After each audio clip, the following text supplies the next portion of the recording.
Hello, and welcome to another Conscious Conversation with the House of H. I am your host, Juno, and today's guest, we have Kat joining us. Hi, Kat, how are you? Hi, Gino. Good. How are you? I'm so excited to be here today. I am fantastic. I'm so glad that you're joining me. Kat and I met earlier this year, or I guess last year, because now we're in 2026. We met during 2025. Yeah. I guess it was, like early last year, mid last year. Um, and you're just so wonderful, and so I knew that I had to have you on to talk. So, please introduce yourself, tell everyone what you do, tell everyone about your background in mental health briefly, and then I will open up the floor to the discussion. Awesome. Well, thank you again for having me. I'm Kat. Catherine is my government name, but I like to go by Kat. I use she, they pronouns. I am a queer woman who has a background in mental health, like you had mentioned. I worked in mental health for a decade, went to school for all that, got the degree, did the whole kit and caboodle, did the whole good girl thing, followed the path. Did that for 10 years, worked with all various different types of people, walks of life, young, old, kids, teens, family systems, everything. And I learned so much in my time from doing that. And it really led me to a place where I started focusing on somatic work, started doing yoga more, breath work for myself as well as my clients. And I was already a practicing witch and spiritualist in my own time. And it started to lead me down a path, though, as I started to explore somatic therapy with my clients, that like the witchy spiritual side of things is just more where I belong. So now I own my own eclectic business. It is the Leave a Light Foundation, but I call myself the Eclectic Alchemist because I do a little bit of everything, like most ADHD girlies. And yeah, I do everything, breath work, yoga, predominantly. Those are the two I focus on, but I offer tarot readings, mediumship, and all that fun stuff too. So yeah, that's what I do. It's a little about me, and I'm really excited to talk about everything that we're going to talk about today. Yay, me too. Okay, so you brought up something interesting that I think I said something like this on another one of these with someone else. Um, but I wanted to ask you it because you just brought something up. You said like an ADHD girly. And I love that. But as another mental health professional, because master's degree in social work, you have a master's degree in social work too, right? I don't have a master's. I have a bachelor's. I was going to go back to school, but it just didn't feel aligned for me. I had Still. lost my brother. So it was one of those things that I was like, I'm not going back to school right now. And then I never did. And honestly, I'm glad I didn't because I ended up leaving the field Yeah. anyways. Yeah. Educated professional nonetheless. So, as somebody Yeah. who has some form of a background in diagnostics and understanding like mental health, I had this thought recently. And it may be controversial, but I am not a social worker anymore, so take what you will. Um, I I'm curious if you think that there is any such thing, like any actual thing that like if there is a neurotypical, because I think that No. right, right, because my thought process is how could you have a neurotypical framework when that would mean everyone would need to be raised in the same exact setting and environment and have the same like Exactly. it just doesn't make sense. And so Yeah.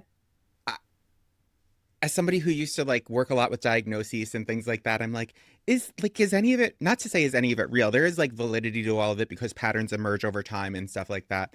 But Of course. Yeah. I just think that I think there needs to be something about like neurodivergence in a way that's clarified, where it's like I almost want to say that neurodivergent is more neurotypical than what we perceive neurotypical to be. And I think, I would agree. yeah, Yeah. that's that's a complete aside though. That has nothing to do with this podcast. But I No, I think that's an important point. And it's funny because all of me and my neuro spicy friends who have worked in social work or mental health frequently are having this conversation. So I see the overlap and the intersectionality of lived experience as a neurospicy, but also lived experience as a provider in the mental health world and having that awareness, I think, is maybe the right way to phrase it. Because I think you're right. Like, there's absolutely validity to diagnoses and, everything that comes with that because they provide a roadmap for people, right, to like move towards a healthier, more balanced equilibrium in life. However, even from like a purely empirical scientific view, there's no such thing as a neurotypical because you would have to streamline, to your point, everybody's childhood. And like we don't live in a world like that. That's called a regime. And we don't Facts. want to live in a world like that, hopefully. Yeah, correct. Um, but yeah. Yeah, I think there's validity to diagnoses for sure, but I absolutely think that like my personal theory on the matter, what I usually say is that um words ADHD and autism, first of all, are already on the same spectrum that is already starting to be explored in, our previous world of mental health and social work. But they say it's a spectrum because it's a spectrum. You could lay anywhere on the spectrum, just like the gender spectrum or the sexual preference spectrum, right? Like, I personally don't believe that there's anybody that's straight. You could hoot and holler from the rooftops as long as you want that. You're straight, but it's a spectrum. Right? So that's kind of how I feel about neurospiciness. Like, you may be really low on the spectrum and only have like a little bit of spice in you, but it's a spectrum, babe. Yeah, I think also speaking about like the the gayness spectrum or like the Kinsey scale or whatever, I think that also when you play with that as an idea, I think part of that has to do with how we define intimacy, right? I think that we live in a culture that's so obsessed with sex and the physical act of intimacy, where Yes. I know several people that have been in situations where they've developed these deep, intimate relationships with people that maybe feel romantic, but there's not necessarily a desire to engage in like the physical aspect of it. And I think that Yes. by Yeah. limiting that or kind of saying, I'm not gay or I'm not straight or whatever, then it it limits your humanity in a way and it limits your human experience. And like Yeah. as a person who predominantly prefers to be romantically involved with male presenting people, um, I still have fallen in love with women multiple times. Like I haven't necessarily acted on the Yeah. any type of feelings that developed, but I've definitely like fallen in love with people that Hmm. do not fit my physical desires mold, let's say, or the things that Right. I Yeah. wish to engage with in that way. Also, my language around like I totally relate to that. intimacy has shifted so profoundly recently. Like my like this is not really what we're supposed to be talking about right now, but that's okay. Like Somebody must need to hear it if we're on the subject. that's very true. Like I don't like saying fucking anymore. Like I don't like to use that in conjunction with physical activity because I'm like it feels like violent. It feels like violent intimacy and Does. No, it is. It's kind of a violent word, right? yeah. Like, if we think about the way we use the word fuck or fucking, it's usually out of frustration where you're like, oh, that fucking this or the Yeah. fucking thing. Like, it's usually in a moment of aggression. So yeah, yeah, I think that makes sense. To me, it does. Yeah, it was just this thing that I recently came across like in my own ponderings and I was like, I don't know how I feel about using this word anymore. And like it doesn't always that mentality that I have doesn't always work for like dirty talk, but it's certainly um it certainly is something that I've been like struggling with saying lately, which I think is interesting because I love that word. I think it's a great word. Um I use fuck all the time. I yeah. say it like every other word. I'm from Mexico. We share that East Coast sentiment. Yeah. Yeah, exactly. Yeah. It's in our blood here. It's part of We're the just rebellion angry. mix. Yeah, exactly. That's Um, what it is. That's what it is. It's the rebellion still in our bones. yeah. Okay, so now the question that I generally start the podcast with, which is, as a queer person growing up, what religious or spiritual practices were you brought up in, and how did that inform your developmental stages, right? Like as we shape our identities and our I mean, I can be extra Freudian and like Jungian with you. So like as as we develop through adolescence and we have that aspect of like coming into our own ness, how did you navigate that based on what your religious or spiritual structure was being brought up and how you moved through that as you became your own cat? That's a loaded question, but a really good question, may I just say. I love a good question. I'm a nerd, so Yeah. love a good question. But yeah, so I grew up Catholic and I went to Catholic school for 10 years from the age of kindergarten. No, preschool. My mom put me in at preschool.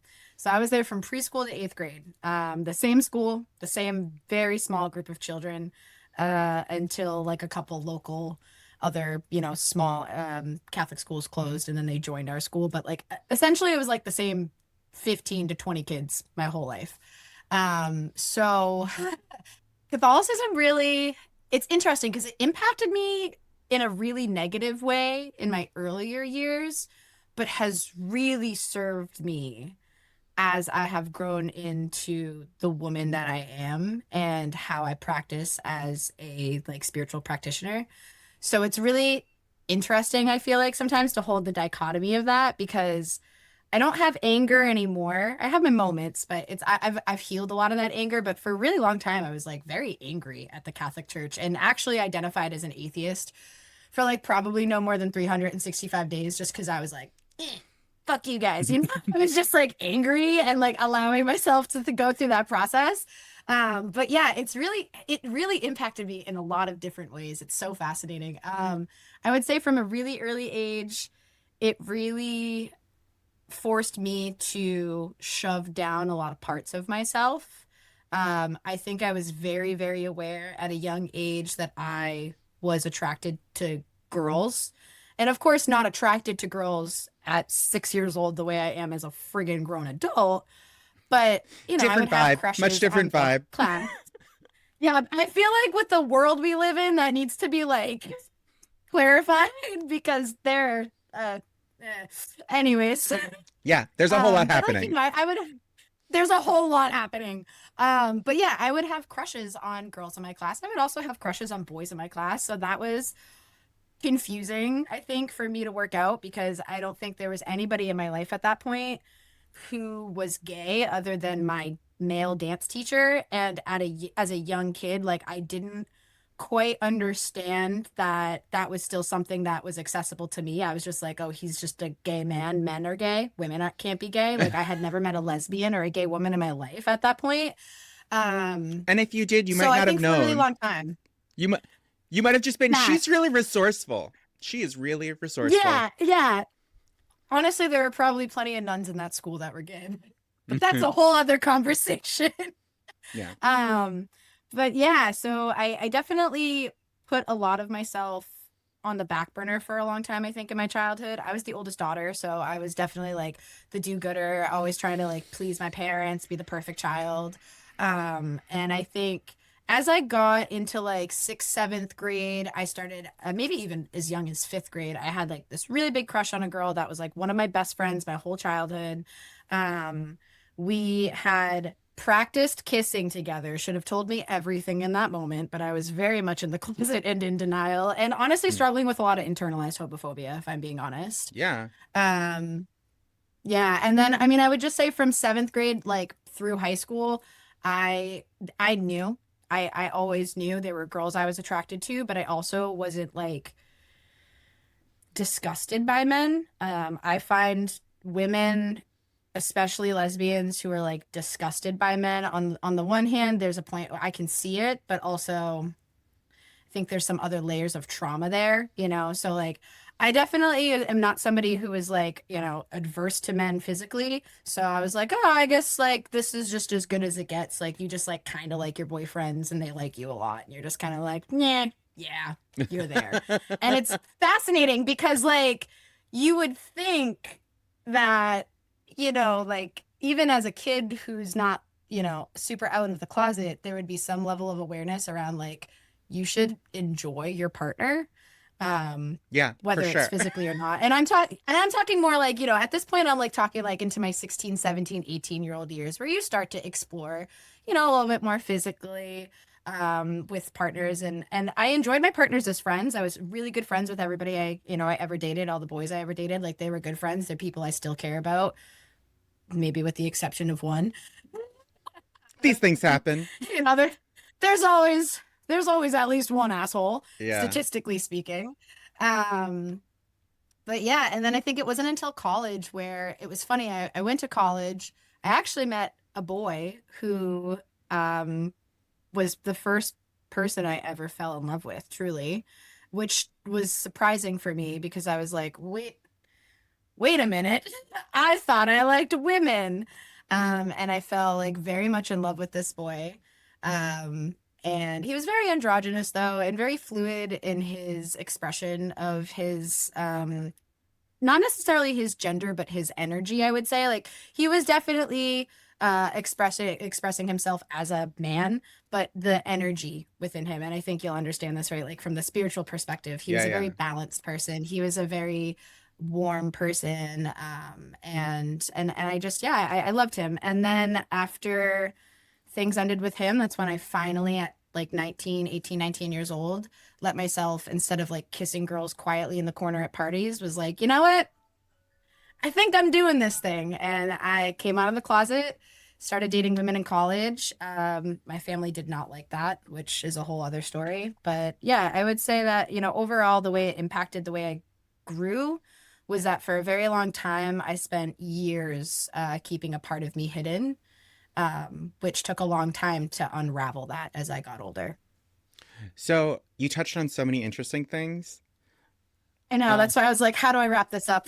I'm trying to give you the Spark Notes version of everything. no, no, I love it. Uh, but actually, something I want to jump back to for a second.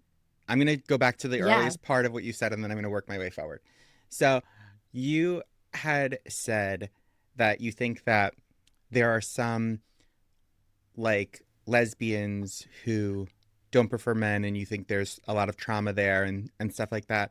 There's also like gays that are very proud of being like gold star or platinum star gays, and for those out there that don't know what that means, it means they've like gold star gays have never been intimate with a vagina, and platinum star gays, air quotes, have been delivered by a C-section and never interacted with a vagina like at all. And I don't understand that. And it's just like in Yeah. in my opinion, it's another form of like codified misogyny. And I agree. I feel like it's another way to keep of male-centeredness. It's male-centeredness. It's just the other side of the coin, but it's still male-centeredness. I just don't get it. But like Yeah, no, I don't. I can get like if that's your experience, but I don't get wearing that experience as a badge of like That's that's exactly how I feel about it. Because I feel like there's so much to unpack in this particular piece of things, which is funny because when I said it, I was like, please don't bite my head off. Not you. I mean, like the lesbian community. Please don't bite my head off. But whatever. Also, I'll live if you choose to. I just want to Uh, say but all comments are valid as long as they're delivered with respect and authentic agree. curiosity. If you are I agree. coming to like teach anyone a lesson, you're just going to be blocked. So keep that in mind. Yeah, just be kind. Feel free to call me in. I always tell people, don't feel so comfortable. You should never feel comfortable or like boastful about calling somebody out, but you should always feel welcomed to call somebody in and be like, hey, I understand what you're trying to say, but maybe or like whatever. But anyways, getting back to our point. Yeah, I think that there's so many valid experiences that could lead to women in general, specifically from like the lesbian perspective, not feeling comfortable around men. So many times this is like, a story as old as time, women will say, I have a girlfriend, or I'm not interested, I'm lesbian. And how many times men are like, oh, you just haven't been with the right man, or and it does put women in spaces, or I think specifically lesbians, when they are not attracted to women, makes them feel incredibly vulnerable and incredibly unsafe, and that's valid. But I feel like taking that experience to your point and like wearing it as a label or a belief system that like men are the problem and men are evil is like problematic, because it's still male centeredness is what it comes down to, is like if you know what I mean. So like I don't know, I think there's a lot of parts to this we could pick apart. But I think the biggest thing for me is like, I don't know, I just think I'm not a label person anyway. So like gold star, platinum star, uh even like I understand why the labels exist in our community, but like stud, mask, femme, chapstick, lesbian, labels are very important because they help us in our human brains put things into categories so we understand them better. But I also think there's a dichotomy where, we can't get, I would, for me, not to get too attached to labels because that's That's the also part. comes back to like your ego, right? Like if you're really attached to a label and you can't let it go, that's because it's feeding something within your ego. And that's where I personally go, what's going on here? Yeah, yeah, What yeah, are we yeah. doing here? I mean, I think you stated it beautifully. I think that you're absolutely right. Egos help. I mean, not egos help. I mean, they do help, but labels help Ew. specifically Oh, with um labels help with identifying aspects of ourselves and creating markers to identify one another in a community, especially like subtle or unspoken markers. Like I can look at another gay person with eyes and I know they're gay and they know I'm gay and they know I'm safe. So right. like things like that. And I think that's really helpful and really beautiful and all of that. That said, I think over identification with labels is harmful because then Agreed. you no longer get to be part of a whole thing. You're saying this is the thing I'm part of, and this part is by nature, because of how the ego works, inherently better than the other part of the thing. And I think that's where we get into like damage through ego Yes. and damage through Yeah. labels. So I think Yes. labels like that's why I like to use queer because queer is like a very Same. all-encompassing term, and also queer Mhm. is at its root it just means weird or different. And that is the most true statement for me ever. I have always been weird and different, and Same. that's why I identify as queer because it is the most true version of a label for me. Yeah. Even Yeah. outside I of really resonate with that. bedroom behavior. Like just in general, I've always been the weird one. I've always been the one that's a little bit like, hmm. So queer, Scorpios. yeah, Scorpios, we just do it different. And we Um, do it better. I No, I'm just mean, kidding. Am I kidding? You'll never know. what's true is I true. I'll mean, say that. you and I know. Yeah. Okay, so that was something I wanted to just circle around to because I thought that was interesting and needed some No, I'm addressing. glad you did because I wanted to expand on that, but I didn't want to stay stuck there. So thank you for bringing that back around. Totally. The other thing that I think is interesting is that over the course of this journey of like adolescence and all that stuff, it seems like even though the belief structure you were brought up in might not have been so flexible with how they saw things, which if you to your comfort level, feel free to expand more on that after this. But like, um, Yeah, definitely. if it seems like you didn't allow that to inform your opinion about yourself and you approached your life and your experience in this container with more of a sense of curiosity than like these are the rules that I must follow. I think it was definitely, I would say it's both and. Like, I think in my younger years, I did let it inform, not necessarily, actually, I would say how I felt about myself because we're gonna bring it back to some psychology stuff, but when I think about it in terms of like CBT, right? Obviously, like our thoughts lead to behaviors, which leads to feelings, which leads to behaviors. So the way that I was thinking about myself was creating this pattern where I was dating men, which didn't make me feel great about myself. It wasn't because I didn't feel good about myself, but I think it was because I was like many women feel pressured to, especially growing up in a religious confines or belief system, I was performing for men, right? I was being performative for the gaze of men. So in that regard, I felt very untrue to myself in some aspects of my life for a long time, I would say, at least until I was like 18 or 19. And then when I moved out of my parents' house and I went to college, and I met that boy, and even though he was a boy, and that was still something that caught me off guard, he was a very important person in my life because he was the person who started to wake me up to realizing that like I should and deserve to live the life I want to live. And I was already doing that in so many other aspects other than being honest about my sexual identification. Like every other place I was being, totally honest about who I am, being my weird loud self. I've always been weird. I've always been loud. That's always been who I am. Relatable content. So I would say, yeah, so I would say like, yes and no, but definitely as I got older, I started to just get to this point where I was like, I don't fucking care what my family thinks, which was a really scary point to be because I love my mom, but my mom really struggles with mental health. Not as much anymore. It's still a factor, but my mom was really struggling when I was in my college years because my brother was really struggling with behaviors and mostly just weed and alcohol. But it was a gateway. He ended up passing away, years and years later. But I think at that point, my mom knew the path he was heading down could be really bad. So it was driving her insane. And my mom was really not in a good spot.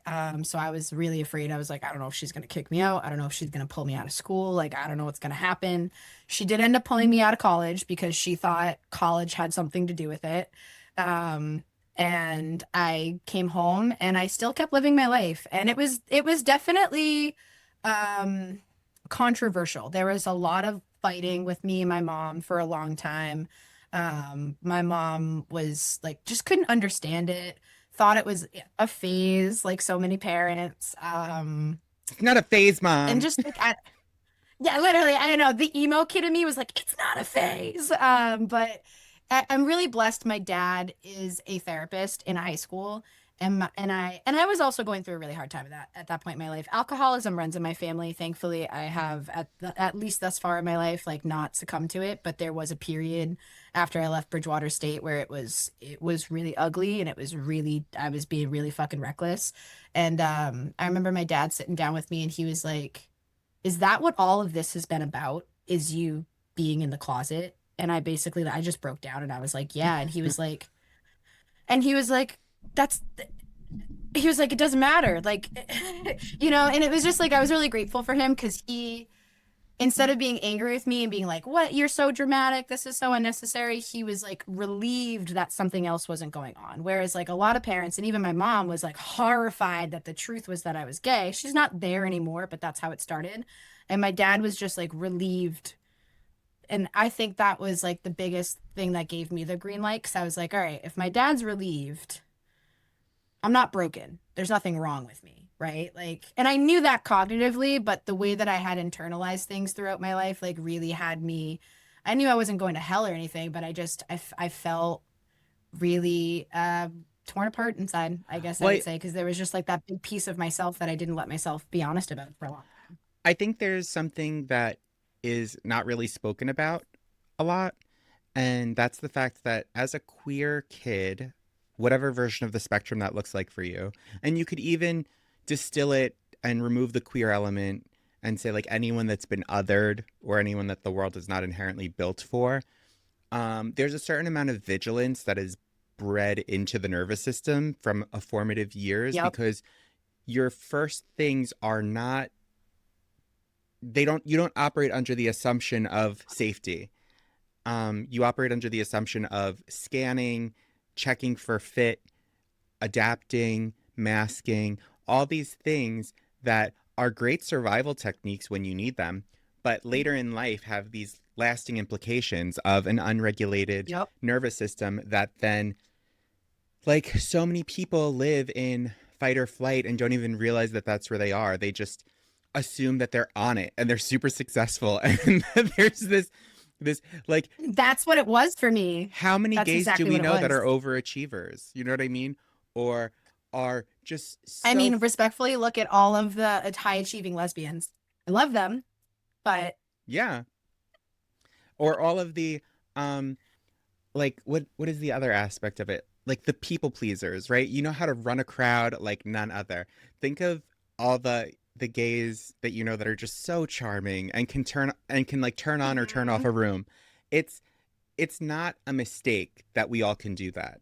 It is a Yeah, survival skill.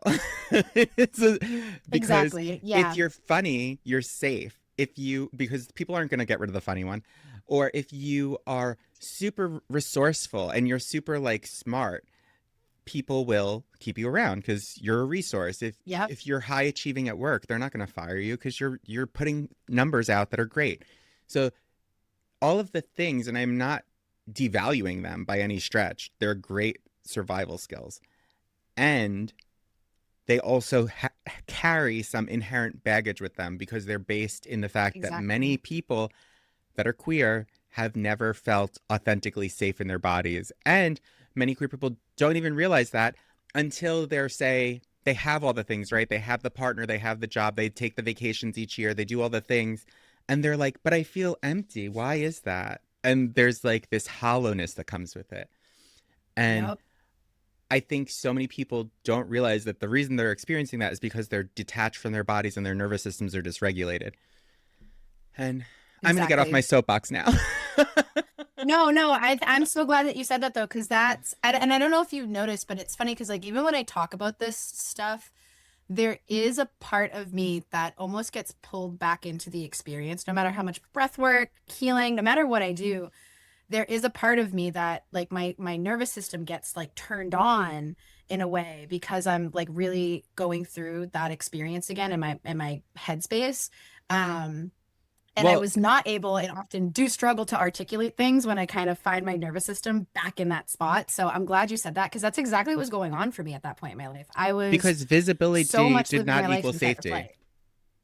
No, it didn't. And I love my parents, and this is not like a judgment on my parents, but I grew up in a really volatile household. Like before I even like started to conceptualize that I could be gay and I was in the grocery line with my mom at like, whatever age in in line and I saw this woman and I go, "Oh, she looks different than women that I know. She seems like a really interesting woman." Right? Like before that stuff even ever started to happen to me, my parents they had a very volatile relationship. There was screaming, yelling, violence in my home a lot of the times, abuse, emotional, physical.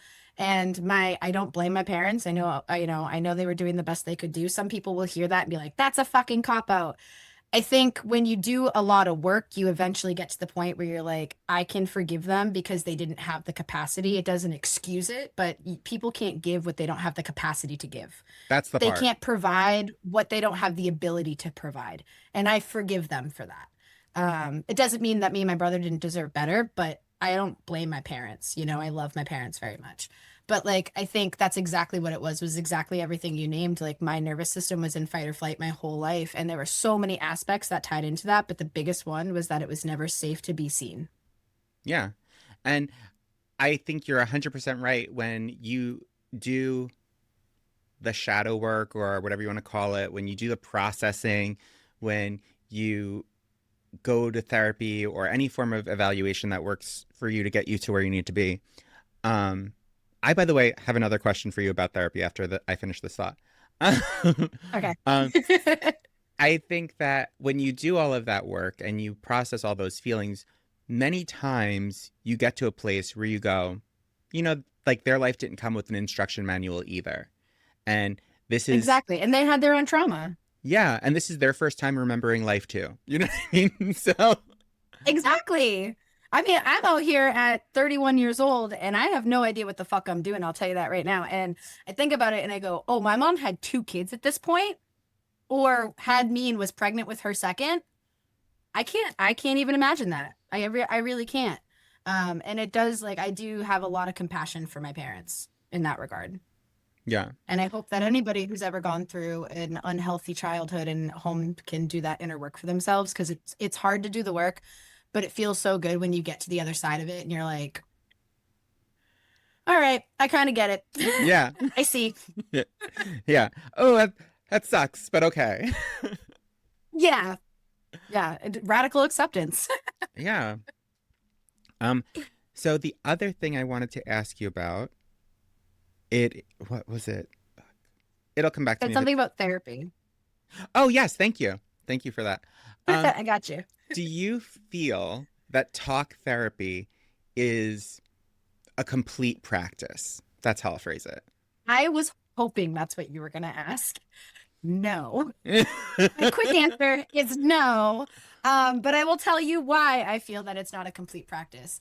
And I think that before I get into all of this, I think that our system is not built to support this type of work the way it needs to be done.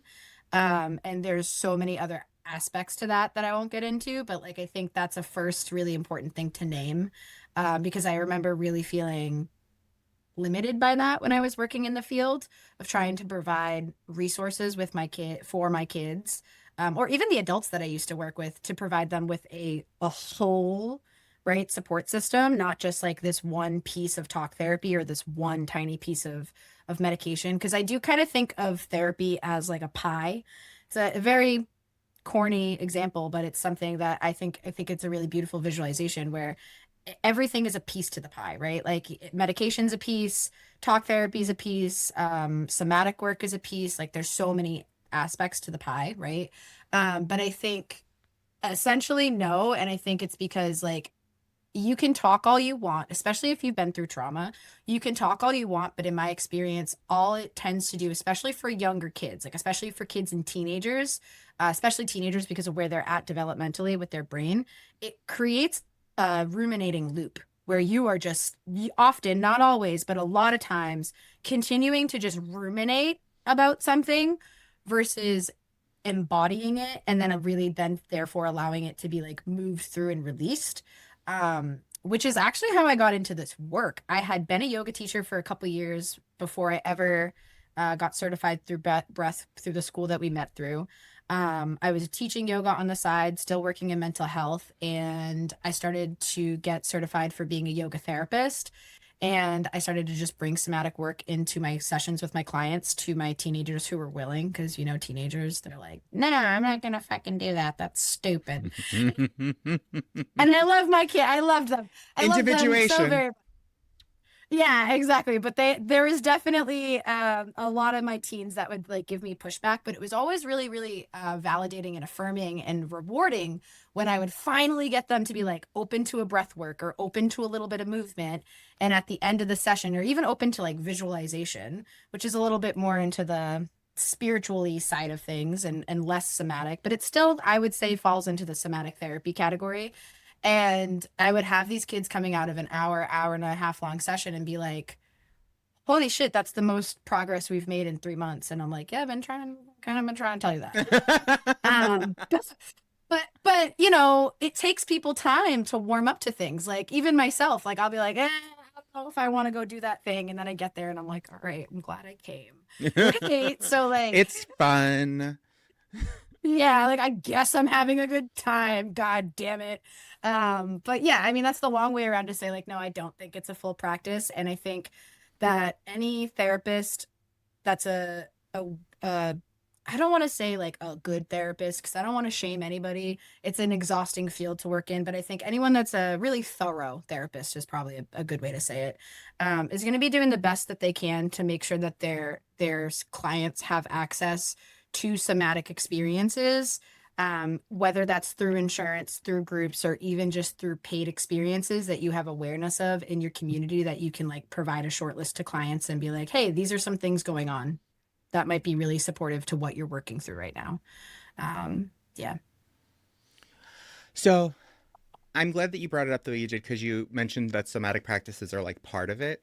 And I think that's really, Mhm. for me, the missing part of talk therapy. Yeah. Because ultimately, when you are talking something through, your brain can't distinguish the difference linearly between the past, the present, and the future. So when you are saying, this is what happened to me, your brain just goes, okay, we need to create the chemical compounds to create this in the mind or like to understand what we're saying. Yes. And my favorite example of this is if I say to you, do not think of a pink elephant. What did you just do? Right. Yeah, Immediately in my mind's eye, pink elephant, of yeah. course. Because you need to understand intellectually, like your brain needs to conjure the images to create the knowledge of what's being said. So, or Exactly. to make the translation. So, Hmm. in my opinion, my personal BS, my personal belief system is that um talk therapy is not a complete practice because it does not move the sensation through the body. It does not say, Agreed. like for me when I do coaching with people, because I do nervous system regulation coaching with people, breathwork is one of my tools.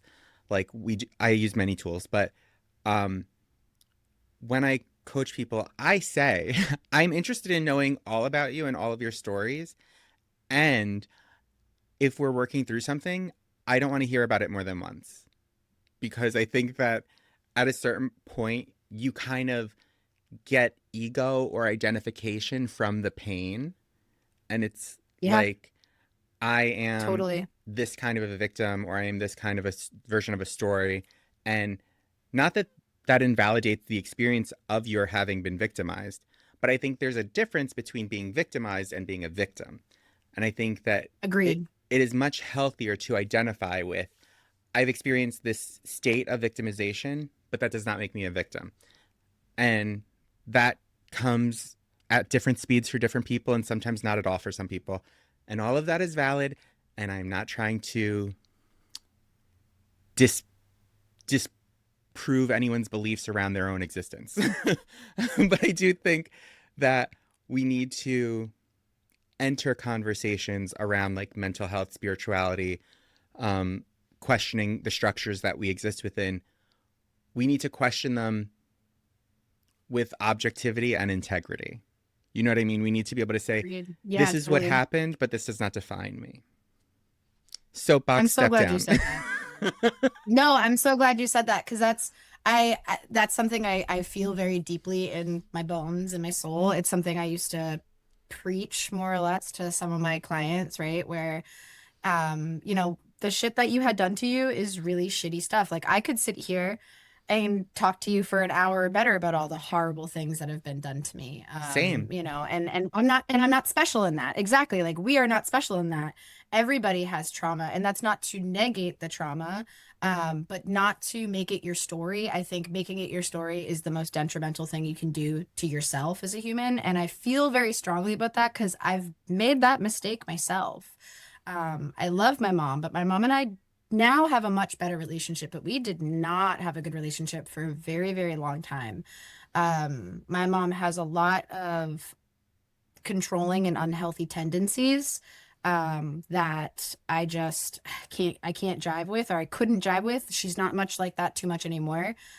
She's done a lot of work to heal. She still has her moments because we're all human and patterns have a way of rearing their ugly head for us to revisit them. But for a long, long time, I was the victim. My mom's this, my mom's done that to me. And my mom has done a lot of things to me. Some of the things she said to me, some of the ways she's laid hands on me, it's harmful and it should have never happened. But I am not a victim, and I'm glad I finally woke up from it because my life was honestly like in a really bad spot when I was in that victim mindset. I was drinking a lot. I was feeling bad for myself.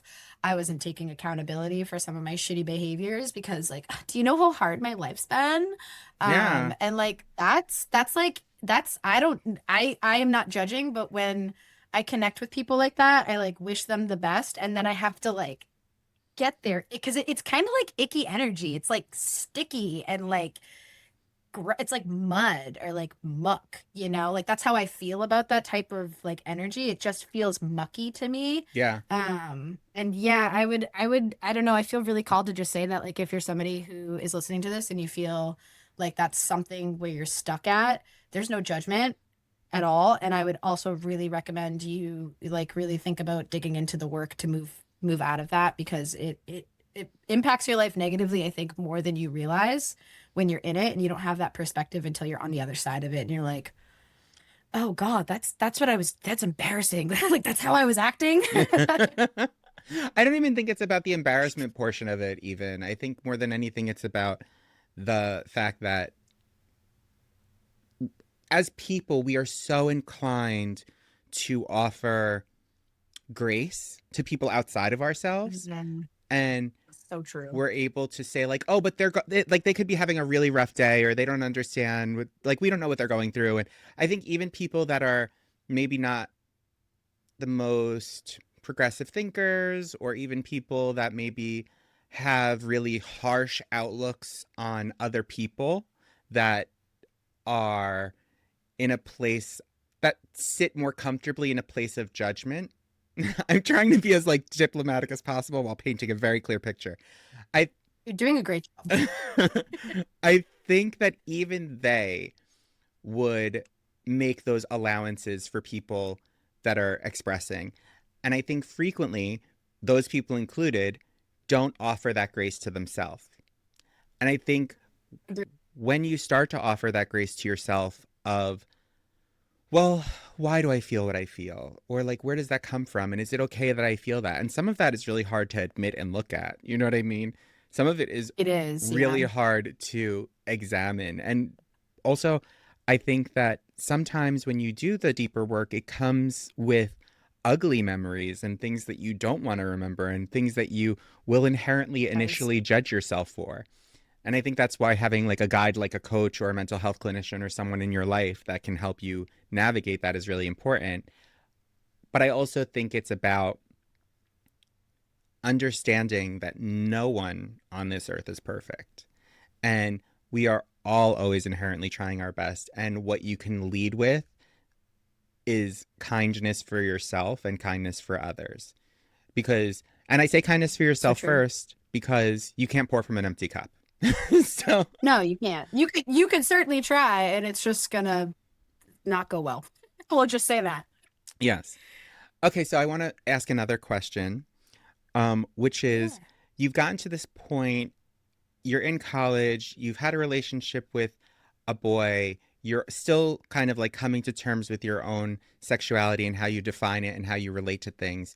Where in your spiritual path are you in that moment, and how has that affected or shaped the path that you're on now, and what does that look like now? So I love that you asked that because this was a really pivotal point in my life in general, but specifically in my like spiritual life. I back to the boy. I was deeply like I was first love. I was in love with this boy, the way you are so dramatically in love at 18 years old. And things did not work out because my mom again had very controlling tendencies at that time. There is a whole other conversation we could have about this, but my mom inserted herself and got involved in a way that's very similar actually to the Netflix documentary about the middle school catfish and the woman who is sending fake emails or texts to her daughter. My mom did something very similar to me as that, and it created a lot of I was just being gaslit. There was just like so much trauma. It was more mental abuse, right? As a means of control because my mom, I think, knew that I was starting to explore women. And even if I wasn't going to explore women, she did not like this boy that I was with. He wasn't Catholic. He like had tattoos or wanted to get tattoos. He was kind of a skater boy. Like he didn't fit the mold.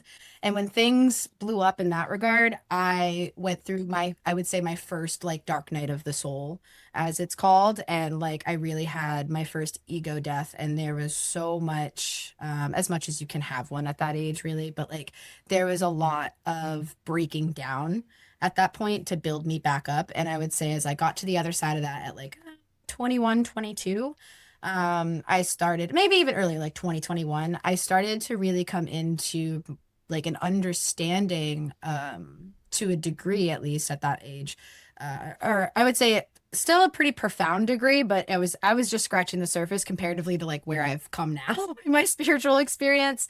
And I started to like, have experiences with synchronicities and signs and stuff like that. And it started to really wake me up in a way that I hadn't been woken up before. And I would say from there is when I really started to allow myself to explore myself.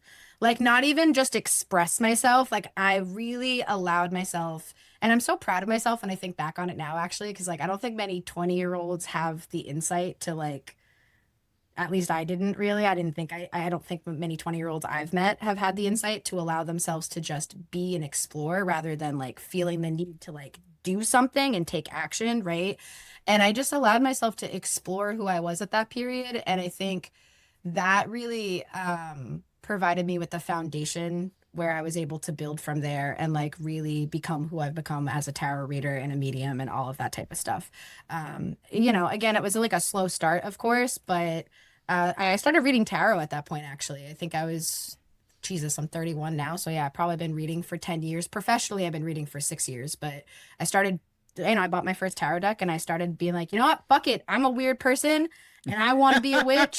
And I have always felt really connected to, like, even as a young child, I remember being in Catholic school and feeling deeply connected to Mary Magdalene. That girl was Mm. done so dirty by the Catholic Church, but that's a whole other conversation. Yeah. But I felt really deeply connected to her and paganism. You know, my roots are from Scotland and Ireland. So paganism has a very strong um, history coming from those regions. Not the Yeah. only regions, but that was a very, very strong. Paganism had a very stronghold in those places. So I always felt really called to that. So yeah, like 20, 21 years old, as I started to really heal and allow myself to explore myself, that's when I really kind of stepped into like allowing myself to explore things outside of Catholicism because I didn't relate to Catholicism anymore. At that point, I had already gone through my atheist period where I was like, I fucking hate the Catholic Church. They're all child diddlers, which I still feel that way to a degree about the Catholic Church. I won't lie. But What's yeah, true I is would say true. that's kind of like where it was. Yeah. I mean, Boston Archdiocese didn't do themselves any favors, and so That's very fair. I also want to just touch back on something you said that I thought was really interesting, which was you mentioned having a dark night of the soul at the age of 18, and you also said that to whatever extent you can have that at that age. And I just want to put something in context for everyone, I guess, including myself. I'm feeling the need to express it. So I think that when you experience really intense emotions earlier in life, you also have the confines or the framework of the linear time that you've been on this planet. So, when you think about the fact that you've only lived on this planet for 18 years, and this is the first time you've experienced that like swell in your chest of love and that big emotion, and all of a sudden you're like, what is this? So, like, I think that with like having a dark night of the soul at 18 is so valid, and like, it's just that when you're 40 or 30 or 20 or whatever, and you have some more years behind you, I think that you still feel those emotions as deeply. I just don't think they surface with the like force that they surface with yeah, as a first experience. Because I've yes, I agree. experienced profound loves as an adult, but it does not hit in the same way. It doesn't like No, clobber you no, with a no. bat over the head, or all of a sudden you're like, all I can think about is this person. And like, Yeah, if that is how you experience it and you are an adult, you may have attachment issues, and I'm just leaving it at that. Um, I'm not from a place of judgment, just from a place of observation, clinical observation. You may want to evaluate how you attach to people, um, and there's nothing wrong with that, right? It's just a part of the experience, but take a look at it. yes, yep, yep. So I just wanted to bring that up because I thought it was really interesting that sometimes I myself have always been like the weird kind of like touchy feely in the ether one, and I know for a very long time, and even still to this day to an extent, like my family looks at me still like a child even though I'm 42 years old. And I know that in like frequently in conversations with my family I'm very easily like dismissed with like the ideas that I have because they're considered like over idyllic and Pollyanna-ish and things like that. And I think that what happens is in some cases, as people age and they experience these things, they almost look at certain people or ages or gender expressions or and they just kind of go like, I can't even picture that. So I'm not, and it becomes like a dismissiveness because they Yes, can't see themselves in that capacity. And so instead of questioning the system within them and inviting them into a more fuller state of themselves, they just go, no. They just shut that shit down. well, and that's the ego jumping in and going, I'm gonna protect myself from looking at myself because that's uncomfortable. Yeah. Um, Facts are facts. So I like to keep these at about an hour long, and we're closing in on an hour now. So I'm going to ask you to leave us with any thoughts you might have that you just want to express. And I'm so before many. before you do that, I also want to say I want to have you back because this was like a great conversation. So I would love to invite you back. Yeah, I would love Um, to be back. I would. This was a beautiful combo. Perf. So share something that you feel like you need to share, and then Tell people how they can get in touch with you if they want to work with you, and maybe explain the type of work you do with people. And then we'll sign off. We'll wave goodbye, but then I'll say goodbye to you privately off camera. Okay. Sounds good. Yeah, I guess if I had anything I wanted to say, I think the most important thing I want to get across is that no matter what part of your life that you're in, whether you are a young person figuring it out, whether you are a middle-aged person figuring it out, or an older person figuring it out, because here's the secret of life. We're all fucking figuring it out. Nobody knows what the fuck they're doing out here. We're all just doing the best we can.